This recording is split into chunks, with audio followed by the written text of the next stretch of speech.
Hey guys, welcome to another Double Tap on YouTube. I am Stephen Scott. And I am Shaun Preece. Hello. I nearly said I am Shaun Preece. Why would I do that? Well, Why would I everyone wants- lower myself? Lower myself. Dare you? Lower myself to that degree. How are you today? You feeling all right? Well, I was until that intro. Yes, thank you. No, I'm good, thanks. Listen, you know I love talking about keyboards. I said to you the other day I want to talk more about keyboards. Well, Yes. Today, guess what we're talking about? We're talking about keyboards. Oh, not only keyboards, but we're talking about a particular type of keyboard, because another thing you go on about is the BlackBerry keyboard all the time.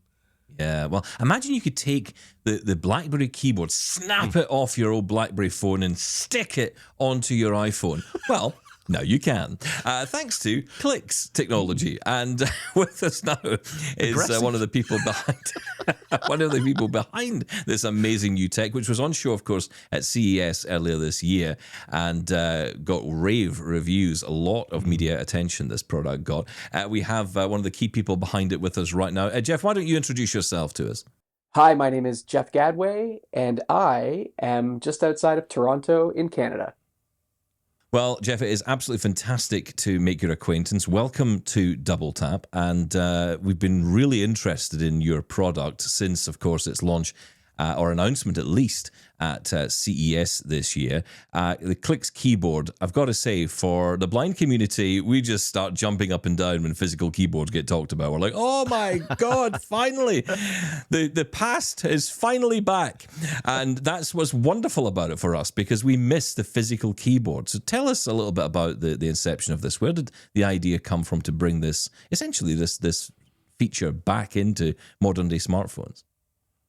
Great question, and thank you so much for having me on to share this story. So Clicks is a keyboard accessory for iPhone. iPhone just plugs into it through USB-C or Lightning, and then you get tactile keys, more screen real estate. We'll talk about all that stuff, I'm sure, at some point. But the idea really has been in the works for a long time. The founding team brings together expertise in both consumer technology and in specialist tech products. So one of the co-founders, Kevin Michaluk, affectionately known by the BlackBerry community as Crackberry Kevin, has wanted a keyboard on an iPhone ever since the iPhone came out in 2007. So Kevin has always been thinking about how to bring buttons to a modern smartphone. And it was when Kevin came together with Michael Fisher, known as Mr. Mobile on YouTube, and a big button aficionado. The two of them came together with a couple of other chaps from the UK who have been designing and manufacturing smartphones for a long period of time. So when you think about that mix, that blend of expertise, people who know and love buttons better than anybody in the world, combined with people who know how to design, manufacture, and produce button products, it was a match made in heaven. There seems to be a lot of love for the BlackBerry keyboard. Now, I think I'm the only person in the world that's never used one. And you mentioned design there, and I think it's so incredibly important, because yes, we get excited by actual physical keys and keyboards, but I've used some terrible tiny portable keyboards in my time, which actually made me feel like I'm slower than using the on-screen keyboard. So the design and the way that you type on a physical keyboard is so important. Was there something about the BlackBerry that just made it stand out? I think what the BlackBerry did that was unique for its time was blend the tactility of physical keys with the immediacy that came from putting email in your pocket and instant messaging applications like BBM. And I think it was that blend of hardware and software that made it so compelling. And Clicks does something very similar in that we can accentuate and enhance all of the things people love about their modern day iPhone, iMessage, touchscreen, all the apps, and really just extend that, enhance that through the benefits of buttons, which is tactility and feedback and the confidence that comes from actually touching on something that gives you a satisfaction when you push it, as opposed to just typing on glass. Yeah, and this is, I think, the great thing about what you've created here is it does bring some nostalgia back to those like me who did love the BlackBerry keyboard, and I'm always telling Shaun how wonderful that keyboard was and how I wish it was yes. available on my iPhone. Stop going on at me about this. I liked it, okay? But here's the thing, for a lot of people, this is going to be new. This is a generation that would not have a clue what a phone would look like with a keyboard. So for them, this is actually bringing a new feature to the smartphone. Now, talk about the design of this, because I have it in my head that when you attach essentially or slide the phone into this device, because the keyboard is adding, say, an extra third to the bottom of the device to house the keyboard, it's going to make the phone feel pretty big. I mean, certainly a 15 Pro, an iPhone 15 Pro is going to feel pretty big with this. A 15 Pro Max is going to feel huge, isn't it? How have you managed to get that right? How to get that design right so it's not cumbersome? The design was so important, and our goal from day one was not to try to turn an iPhone into a BlackBerry. We're not trying to build the time machine here. What we're trying to do is bring a keyboard to iPhone in the most Apple-esque way possible.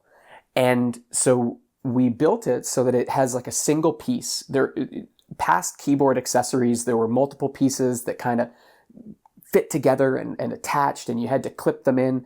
And we really wanted to build this so that it was as sleek and minimalist as possible.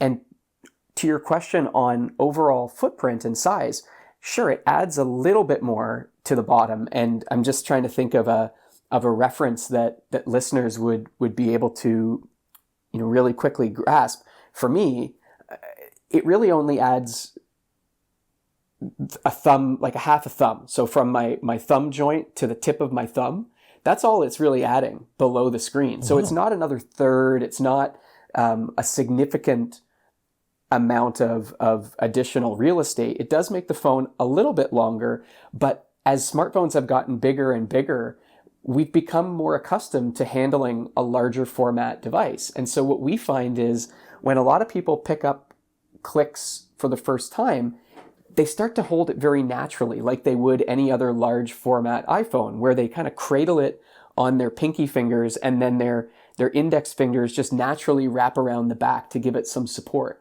And so what we've been hearing from a lot of customers is they feel like we've done a great job at balancing the additional weight and real estate that we give them so that it does feel natural in the hand. Sounds amazing. And a lot of people, as we've said already, have got a real want for a physical keyboard. But what about for people that maybe, like us, who are blind or visually impaired, who can't see the keys as such? Have you incorporated that into the design at all? Is there any like landmarks or home keys? Wonderful question, Shaun. And this is one of the things that I absolutely love about Clicks. In the back of our minds, when we were thinking about who could benefit from a product like this, of course, we were thinking about, BlackBerry aficionados like Steven, people who've used keyboards before. We're thinking about mobile professionals who, value the ability to maybe do things on their smartphone that they would wait to do back at their desks. But we had in the back of our mind that a product like this could really provide some great value from an accessibility standpoint for people who are blind or low-sighted, or people who have accessibility needs from a mobility perspective, or aging populations where their skins aren't producing as much oil and they can't use a capacitive touchscreen quite as well as maybe they used to. So while it wasn't a design consideration from the get-go, in the back of our minds, we said, when we launch this, we'd love to learn from the blind community how we can build a product that really meets their needs. So some of the things we're hearing from customers is that the landmarks on the F and the J key, the little ridges, just like you would find on your Apple keyboard or your iPad keyboard, those are really good for finding the home row and finding keys quite confidently. We've also heard from people that having the Siri or the voice key in the bottom right-hand corner where there's a little microphone on it. So if you tap it, you can use speech to text. If you press and hold it, it will call up Siri. That's something that people have said has been really helpful for them to use voice input. And then another thing that we've heard from some folks is that because this ties into all of the iOS accessibility features and the ability to remap external hardware keyboards, some individuals have said to us they've really appreciated the ability to reconfigure what some of the modifier keys, like the globe key or the command key, allow them to do so that it fits more with their personal workflows. And actually, I'm really glad you brought that up, because something I read about with Clicks, and this is something that's universal, it's not just built for those of us who are using, say, VoiceOver as a screen reader. You have embedded a lot of additional shortcut functionality into the design. Talk us through that, because it does enable you to do a lot more with the keyboard, which for a lot of people will be welcomed. I'm glad you brought that up. And this was something that it boggles our minds that it hasn't been done before, that nobody has endeavored to build a product of this nature for iPhone. But the timing was perfect. iOS has matured to a point where there's a lot of capability in it that is just waiting to be uncovered. And one of those things are keyboard shortcuts. So if you're a Mac user or an iPad user with, say, a Magic Keyboard, you may be familiar with keyboard shortcuts, which are effectively like compound key combinations, like Command H to go home, or Command Space to pull up Spotlight search, or trying to think of some others, the ability to scroll through a web page in Safari just by pressing the space bar.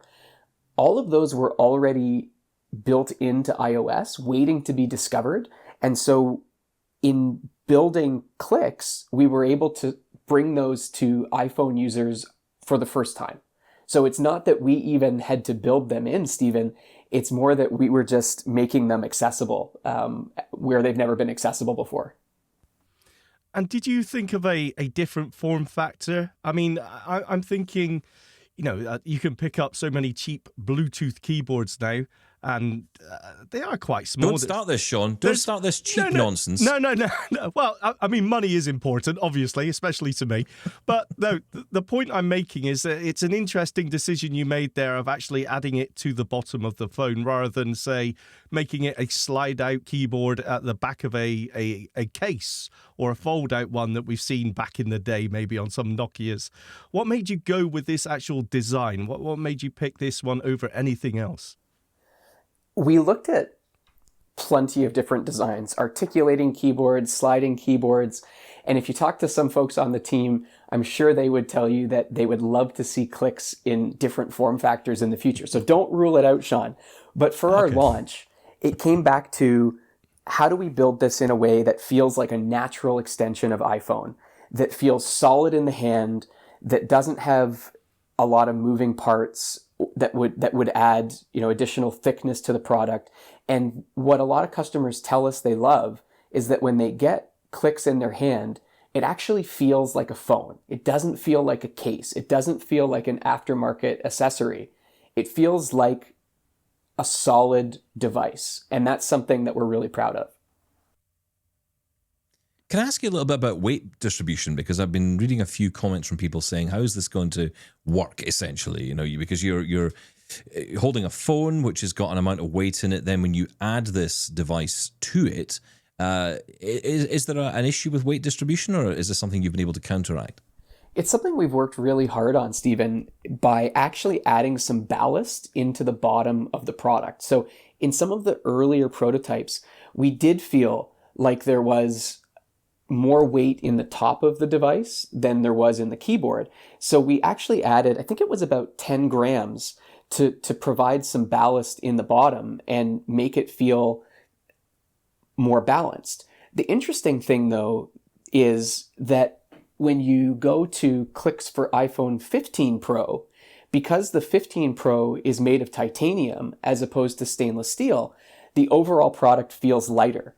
And it's actually a very remarkable distinction, because the iPhone is so much lighter. It changes the balance and actually feels a lot better in the hand, in my view. So I think it's really going to depend on, what iPhone folks choose and how that works with their particular tech ecosystem.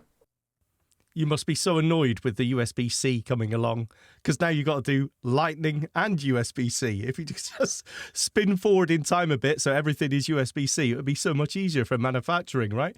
But talking of that, is this available only for iPhone, or is this something you're looking for Android as well, maybe?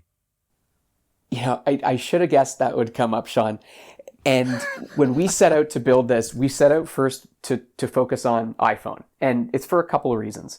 Number one, if you look at the total addressable market of iPhone users, how many iPhones there are out there, we figured if we could sell clicks to 1 in every 1,000 iPhone users, we'd have a heck of a business.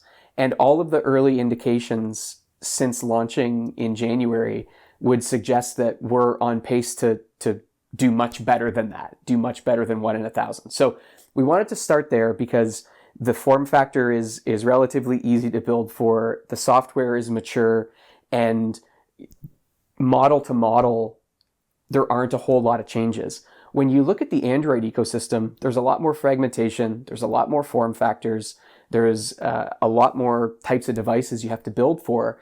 And so we didn't feel like as a new product, a new brand, a new company, we should dive in there right away. Now, that being said, there has been a tremendous amount of interest from the Android community. So you better believe it's something we're going to have to look at in the near future. Yeah, I can believe that, but I totally understand that. I mean, there's just so many different models of devices out there. How can you possibly build a design that can work across that? You'd have to create so many different models. It was a silly question, Shaun, if I'm perfectly honest with you. Thank you. It's disgraceful, actually. Yeah, I thought so. I want to say that. Sorry. I'm in front of a guest as well. I can only to behave in apologise. such a way. I want to ask you about MagSafe, Jeff, because from my understanding, this device does not support MagSafe charging. Is that right? It doesn't have a MagSafe magnet built into version 1. But the funny thing is, I use MagSafe with it every night. So I have one of those Apple MagSafe pucks. And before I go to bed, I drop clicks onto it. It has plenty of magnetization to charge through, but we didn't build MagSafe into version 1 because we wanted to keep the case really thin. We wanted to make it easy to get on and off, but it's again something that we're looking at for future versions of clicks because we've heard a lot of feedback from the community that they really would like to see MagSafe on it. So it's something we're working on. And obviously, you've got version 1 out now for, is it the 15 and 15 Pro and Max, right? So it's across the sort of existing range. Our launch, it's kind of a staggered launch. We came out with a Founders Edition, which is limited edition. We sold through those very quickly, and we had support for 14 Pro, 15 Pro, and 15 Pro Max. So more of the newer iPhones. And we have shipped the 14 Pros. We're shipping 15 Pro now. 15 Pro Max is going to be at the end of April.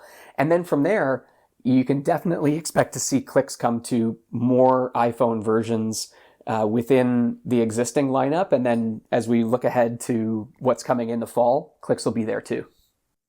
Okay. I can't wait to see what you bring out later on in the year. That's interesting. And what would you want to see? What would you want to see, Stephen? Like when you think about the future of clicks, what would you want on it? Do you know what? I think, well, first off, MagSafe, but I do take your point about it probably having enough power in the device itself to be able to charge with MagSafe anyway, so I'll take that on board. I don't know. I think it's one of these devices I want to try because I love the idea of getting hands-on with a keyboard, and I think for me that's the key. It is just literally getting hands-on with that keyboard and trying it out first. But of course, with all the new buttons that are coming along, I mean, there could even be, I guess, potential. Because this device connects into your phone, there's even the potential to add buttons to the side of the device. You could have a secondary action button exclusive to Click's keyboards, potentially, right? I mean, that's an idea that could work. That is a neat idea. If you had an action button that could maybe double as a camera shutter or something of that nature. We're looking at all sorts of ways to essentially turn Clicks into a remote control for your life. Our vision is, you've got these 32 beautiful keys. What if you could map all sorts of shortcuts to them or different workflows that you use day in, day out? And some of that is within our control. Some of it is, what we're able to do with, say, iOS. So your example, I love the idea. we'd need to figure out how to tie in that button to what iOS allows you to do as a developer. But these are the types of problems that people far smarter than I are working on back at Qlik's headquarters there. And you love the challenge, right? Of course you do. Now, I want to ask you about price so people are aware of how much this would cost. Now, of course, we're going out in Canada, but we're also around the world as well. So can you give us a sense of pricing on those areas? Sure. So right now, everything is in US dollars. We're going to be launching local pricing very, very soon. I'm not sure when this episode is going to go out, so it might be available by the time it goes out. But just to give you a benchmark, a sense, the Pro models for 14 Pro and 15 Pro are 139 US dollars, and the Pro Max is 159 US dollars. So that means Shaun has to pay more because he has a Pro Max. I like that. I like that. Oh, I didn't even tell you about the Shaun tax. There's a Shaun tax. Yeah, well, there you go. Okay, let's stop this ganging up on me now. Before we wrap up, I quickly want to ask, is there any extra drain on battery life when you're using the Qlik's keyboard? There's a small amount of battery consumed because we plug right into the iPhone. There is no battery that needs to be charged on Qlik's, which I think a lot of users appreciate. Some other attempts at this kind of thing in the past, you had to charge the keyboard separate from the iPhone and then connect them through Bluetooth. So it was a bit of a hassle. Qlik's does use a little bit of power from the iPhone itself. I think it's around 2% of the battery usage when you're typing on it, when you're actually typing on it. And if you're typing with the backlight, because there is a backlight on Qlik's as well that comes on as you're using the keyboard, I think that adds, approximately another 2% or so. So you're looking at 4% while you're actually using the product, over a long period of time. You just made me think about this as well, Shaun, when you asked that question about the keyboard itself being physically connected to the iPhone and not running over Bluetooth. I guess that means that you have better latency. Now, for someone who uses, say, VoiceOver, latency using a keyboard is really important. If you have a lag at all between your keyboard and your device, it can make the whole thing feel off. Is that something that we don't have to worry about as VoiceOver users, I'm guessing? Correct. That was one of the big reasons why we wanted to go with a hardware connection between Qlik's and the iPhone, as opposed to, say, a Bluetooth connection where there would be some lag as a result of that Bluetooth connection. So by connecting directly into the iPhone, you eliminate that both when typing and also using the VoiceOver capability. That's very cool. Else they could add in, Shaun? Do you know what else you could add in? A 3.5mm headphone port as well, jack, yeah. And it'd be the best device floppy disk, in the world. DVD a floppy disk, zip disk drive. Well, actually, that's a good point. If you connect a peripheral, as you would normally to your Lightning port or maybe your USB-C, depending on the model of phone you have, does that pass through, or would you need to disconnect the keyboard in order to use something like a USB microphone or something? You got a few things up your sleeve there, Shaun. Sorry, you're pretty smart. No, it's a brilliant question, and you kind of answered it in your question. It depends on the phone. So the Lightning architecture varies or differs from the USB-C architecture. On Qlik's for iPhone 14 Pro, where we're using the Lightning architecture, you can do simultaneous data and charging pass-through. That's acceptable. That's available. On USB-C, hardware developers like us are forced to choose whether we want to prioritize power pass-through or data pass-through. And so we chose power pass-through because we felt that customers would most likely prefer to be able to charge their phone as normal by plugging it in to USB-C.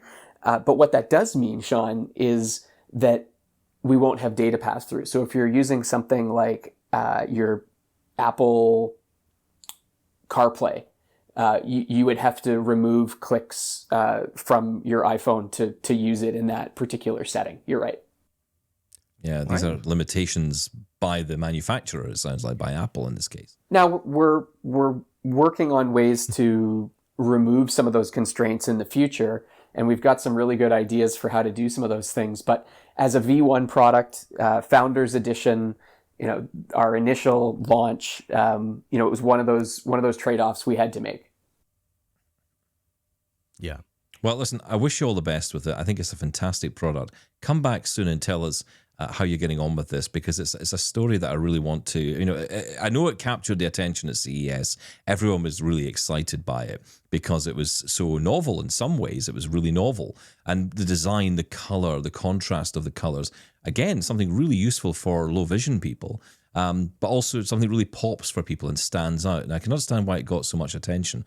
But for us as an accessibility device, this could be really, really useful. So I look forward to hearing more about this. Come back soon, Jeff. I hope to, and I really enjoyed this conversation. And I think the thing I want to leave you and your listeners with is that we want to learn from the accessibility community and figure out how to build a product that really can provide value to the community. And so if there are ideas, suggestions from you or your viewers, your listeners, please let us know, because we see the potential for something like Clicks to really add value in your lives, and we want to try to honor that. So let us know. We'd love to hear from you.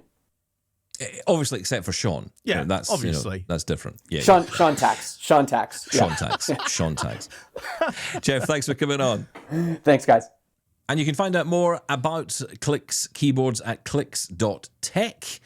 So simple, these websites nowadays. I mean, it's not like doubletaponair.com, obviously, but, it's just fine. Close. Did I mention doubletaponair.com, by the way? Great website to check out. Lots of information and news about our show. Just saying. # just saying. Well done. You're so down with the youth. Yes, that's right. www.doubletaponair.com. www. What is this? 1983. You love nostalgia, so do I. That's very true, yeah, that's very true. I still put the www. I don't know why I do it. I always put it in. I don't need to do it, but I do it. Anyway, that is it for today. Thank you so much. Send us your comments as well on the Clicks keyboard. What do you think about it? What would you like to see in a future edition? Because the guys at Clicks are watching, so you never know. You can drop us a comment below on the YouTube video, or you can send us an email, feedback@doubletaponair.com, or call 1-877-803-4567 and leave us a voicemail. We'll catch you again for another Double Tap on YouTube soon. Thank you. Bye-bye.